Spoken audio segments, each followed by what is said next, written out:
আসলে হাইত্র না থাকলে যা হয়, বাপের হাইত্র ছিলাম আমি, আর আমি হচ্ছে আপনার একটা জব করি গোপালগঞ্জে। আমার বাড়ি কিন্তু নড়াইলে, কিন্তু আমি কাজ করি গোপালগঞ্জ। আসতেও পারি না, বাপের হেল্পও হয় না। তো আইসি যে টুক কয়গুলো যদি না কাটে ফিরে যায়, আমার আব্বা একা একা খুব কষ্ট হবে আমার বাপের।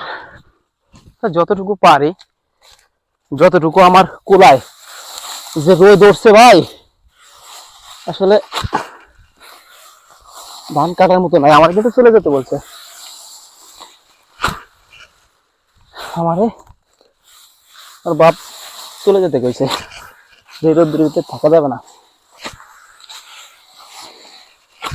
কিন্তু আমি তো কাটতেছি, 2 দিনের ছুটি, কোন কি করার আছে আর।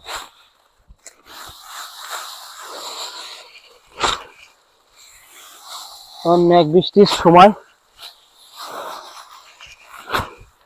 যত আগে কাটা যায়। কারোর ধান নাই আমার আশেপাশে, কারোর ধান নাই, শুধু আমার বাপের ধানই রয়েছে।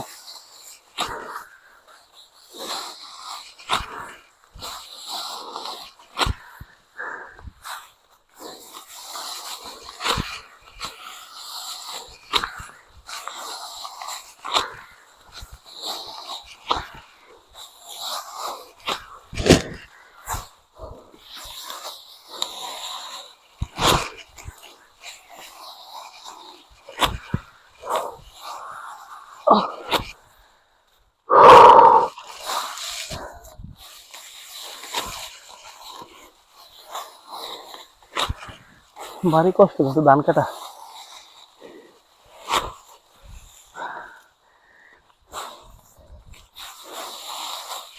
গরম বলে বোঝানো যাবে না।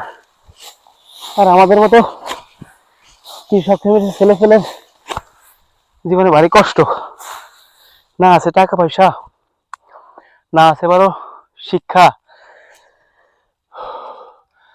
না আছে বাপের জমি জাতি, শুধু কষ্ট আর কষ্ট। ঠিক আছে, এই যে ধানগুলো দেখতেছেন, দেখেন আশেপাশে কোনো ধান নেই, কোনো ধান নাই। দূরস্থরে দেখা যাচ্ছে সব বর্গাতি ভাগ 3 ভাগের 1 ভাগ করে নিয়ে যাবে। ঠিক আছে, আমার বাপ সকাল থেকে একটু কাটছে, খুবই কষ্ট হচ্ছে। রেগুলার কাজ করি না তো, যার কারণে খুবই কষ্ট হচ্ছে। হ্যাঁ।